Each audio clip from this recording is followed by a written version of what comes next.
Salut tout le monde, bienvenue dans cette première vidéo du mois de décembre. Alors oui, j'ai pris un petit peu de temps pour moi avant de me remettre à faire des vidéos régulièrement parce que j'en avais besoin et j'avais pas envie de faire des vidéos contraintes et forcées, donc j'ai attendu d'avoir vraiment envie de m'y remettre et ça y est, c'est parti. Alors pendant le dernier live que j'ai fait sur la chaîne au mois d'octobre, vous avez été nombreux à me demander de faire des petites vidéos hebdomadaires sur les choses à faire au jardin chaque semaine. Donc j'ai pris un peu de temps pour moi comme je vous l'ai dit, mais ça y est, c'est parti pour les travaux de la semaine au jardin. À la Sainte-Catherine, tout bois prend racine. Ce dicton, il est bien connu des jardiniers et il lance la saison de plantation des arbres et arbustes à racines nues. Alors évidemment, ce dicton, ça veut pas dire qu'il faut faire ces plantations à racines nues spécifiquement le 25 novembre, jour de la Sainte-Catherine. C'est plutôt un point de repère, une date traditionnelle à partir de laquelle on peut commencer à faire ces plantations à racines nues, un petit peu comme les saintes glaces au printemps, date traditionnelle à partir de laquelle on peut planter les plantes les plus frileuses au potager.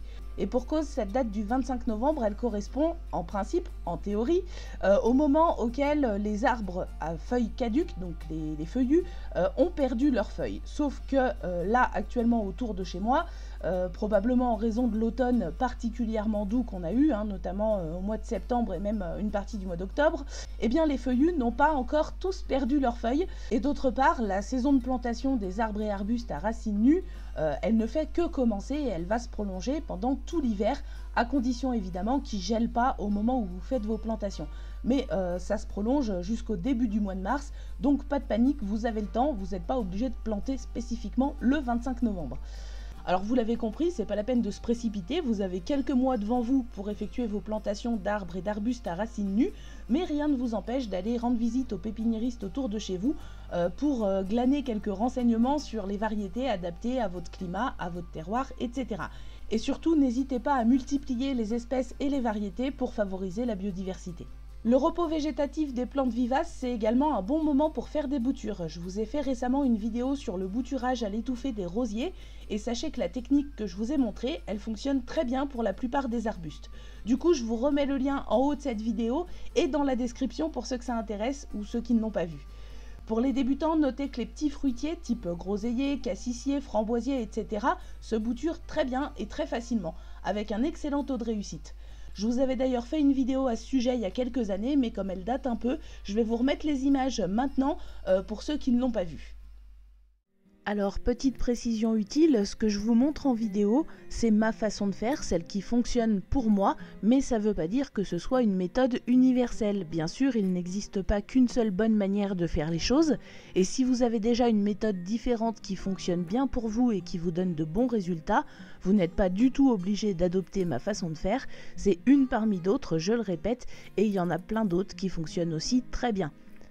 Cette précision étant faite, je vais commencer par mélanger dans mon seau du terreau, donc ici j'utilise du terreau universel, c'est pas forcément la peine d'avoir un terreau très fin, et je vais mélanger à ce terreau en part égale, donc à peu près 50-50, du sable. Alors à chaque fois que je parle du sable, j'ai plein de commentaires qui me demandent quel sable utiliser, et en fait ça n'a aucune importance. Comme je vous l'ai déjà expliqué en vidéo, en fait le sable, ce qui nous intéresse, c'est son côté drainant, il va améliorer le drainage. Et donc n'importe quel sable peut remplir cette fonction. Si vous avez du sable de rivière, utilisez du sable de rivière. Si à un endroit de votre propriété, vous avez du sable, vous pouvez utiliser ce sable. Et si vous n'avez pas de sable, vous pouvez aussi utiliser du bête sable de chantier à 2 € le sac de 20 kg, que vous trouverez dans n'importe quel magasin de bricolage. Ça fera très bien l'affaire.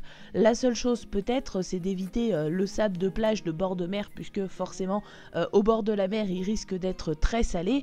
Donc si vous utilisez ce genre de sable, pensez à bien le rincer plusieurs fois pour éliminer le sel. Voilà. Alors j'imagine que je vais encore avoir des commentaires où on va me dire oui mais le sable de chantier ceci cela. Le sable de chantier, quand il m'est arrivé d'en acheter, j'ai regardé, il contient bien que du sable, donc voilà, au pire vous le rincez si vous voulez vous rassurer, mais du sable c'est du sable, n'importe quel sable fait l'affaire. Le sable de chantier, j'en ai utilisé plein de fois pour faire des boutures, pour faire des semis, ça fonctionne très bien, ça pose aucun problème. Voilà. Cette précision étant faite, je mélange donc 50% de sable avec 50% de terreau. Ici, c'est du terreau universel et c'est ce mélange qui va me servir de substrat pour mes boutures. Une fois que j'ai mon mélange, je vais tout simplement remplir mes petits pots avec, donc les pots dans lesquels je vais mettre mes boutures. Je les remplis en tapotant un petit peu le pot sur le bord du seau de façon à éliminer les éventuelles poches d'air, puisque quand les racines des boutures vont se former, c'est mieux si elles ne tombent pas sur des poches d'air. En général, les plantes n'aiment pas bien avoir les racines à l'air. Voilà, donc je remplis mes petits pots. Sachez que moi je vais mettre une seule bouture par pot parce que je trouve ça plus pratique une fois qu'elles sont enracinées pour les rempoter dans un contenant plus grand, puisque je les laisse pas dans ces petits pots, je les mets dans des pots un peu plus grands et surtout plus profonds pour un meilleur développement racinaire. Là c'est vraiment juste pour leur permettre de s'enraciner. Donc du coup j'en mets une par pot, mais sachez que vous pouvez aussi en mettre plusieurs par pot, il y en a plein qui le font, ça pose aucun problème. La seule chose c'est que quand vous viendrez pour récupérer vos boutures, pour les rempoter individuellement ou pour les planter à leur emplacement définitif, il faudra bien faire attention de ne pas abîmer les petites racines fragiles quand vous allez les démarier les unes des autres, puisque dans le pot vous vous doutez bien que les racines vont s'entremêler.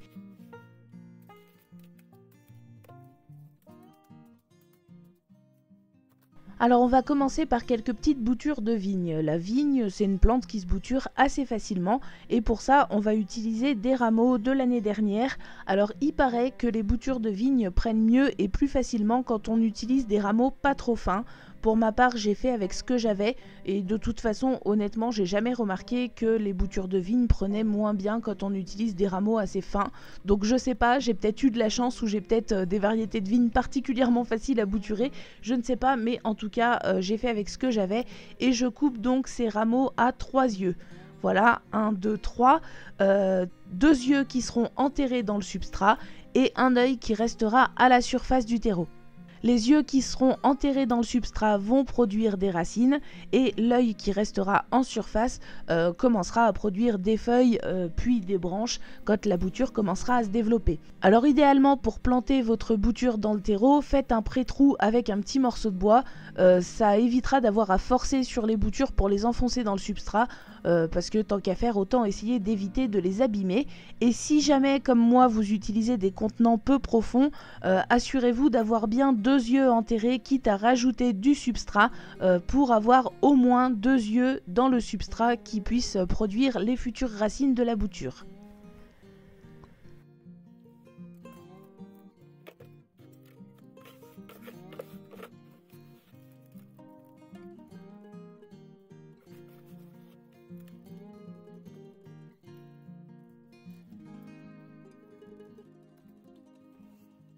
Pour les boutures de cassis, c'est très simple. De toute façon, les cassissiers et par extension les groseilliers, qui sont des espèces très proches, sont vraiment très faciles à bouturer. Je pense n'avoir jamais raté une bouture de cassissier ou de groseillier. C'est vraiment une plante très très facile à multiplier. Donc là, par contre, on va encore couper en biseau avec le sécateur propre et bien aiguisé. Je ne l'ai pas précisé pour la vigne, mais je le précise ici. Entre 2 nœuds, mais par contre on va pas couper que 3 yeux puisque les branches de cassissier, en tout cas sur la variété que j'ai, sont vraiment couvertes d'yeux. Les yeux sont beaucoup plus rapprochés que sur les rameaux de vigne, donc vous coupez des boutures qui font à peu près entre 10 et 15 cm. Vous vous assurez d'avoir toujours au moins 2 à 3 yeux enterrés et au moins un œil à la surface du substrat, et puis comme on l'a fait précédemment pour la vigne, vous plantez vos petits rameaux dans votre pot après avoir fait un petit trou dans le substrat avec un petit bâton pour ne pas forcer sur la bouture et ne pas risquer de l'abîmer. Là vraiment les boutures de cassissier et de groseillier, je le répète, c'est très très facile à réussir. Il n'y a vraiment pas de précautions particulières à prendre. Autant sur la vigne, certains ont l'air de dire qu'ils ont un peu plus de mal, même si je ne l'ai pas forcément vérifié chez moi.